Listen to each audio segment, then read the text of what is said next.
नाम है नाइश हसन। मैं एक एक्टिविस्ट हूँ और एक स्वतंत्रता सेनानी नाजिम अली के परिवार से हूँ। मैं उनकी पोती हूँ। नाइश के बाबा नाजिम अली एक स्वतंत्रता सेनानी थे जिन्हें अपने उसूलों से समझौता करना कतई पसंद नहीं था। 1952 में देश के पहले विधानसभा चुनाव में उन्हें विधायक चुना गया। उनके कई गुण पोती नाइश हसन में भी आए। नाइश के सामने समाज में औरतों के साथ होने वाला भेदभाव सबसे बड़ी चुनौती था। पढ़ाई शुरू की तो हमारी कम्युनिटी ने हमारा ज़बरदस्त विरोध किया। स्कूल जाने, कॉलेज जाने, बॉयज़ कॉलेज में पढ़ने, स्कर्ट पहनने, मतलब कोई ऐसा मुद्दा नहीं था जिस पे हमारी मुखालफत ना होती हो, हमको डिस्करेज ना किया जाता रहा हो। लेकिन उनसे पार पाते हुए, आगे निकलते हुए ये सोचा कि किसी तरह पढ़ाई पूरी की जाए।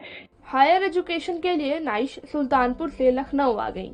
यहाँ से उन्होंने AA, MPhil और PhD की पढ़ाई पूरी की, लेकिन उन्हें जगह जगह भेदभाव का सामना करना पड़ा। ये बहुत अच्छी औरतें हैं, औरतों के बीच में काम शुरू किया, लेकिन सबसे पहले तो छुआछूत का सामना किया। हमें तो पता ही नहीं था कि हम अपनी मुसलमान बिरादरी में हम सैयद हैं और हमें अभी बाहर जाके भी छुआछूत का सामना करना पड़ेगा कि हिंदू औरतें हमारा टिफ़िन नहीं खाती थी, बहुत बहुत छुआछूत करती थी। फिर उससे संघर्ष करके बाहर निकले, फिर लगा चलो अब मुस्लिम औरतों के साथ काम करते हैं। तो वहाँ दूसरी चुनौतियाँ कि तमाम मर्द आ गए कि भाई रोज़ा वज़ू करके दिखाओ, नमाज़ पढ़ के दिखाओ, अच्छी मुसलमान हो कि नहीं। तमाम संघर्षों के साथ हम लोग बढ़ते रहे। चुनौतियों के बावजूद नाइश ने घर घर जाकर मुस्लिम महिलाओं को जागरूक किया।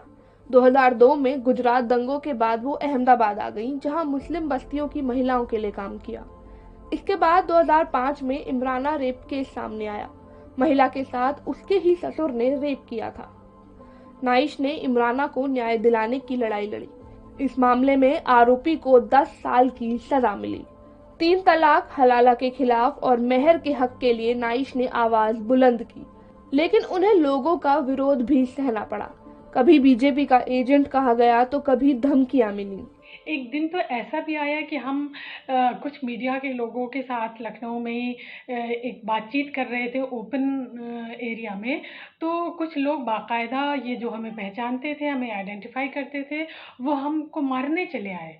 और कितनी बार देर रात में फ़ोन करना था, जिससे बचने के लिए हमको बहुत बार FIR तक दर्ज करानी पड़ी है, पुलिस से प्रोटेक्शन तक मांगना पड़ा है।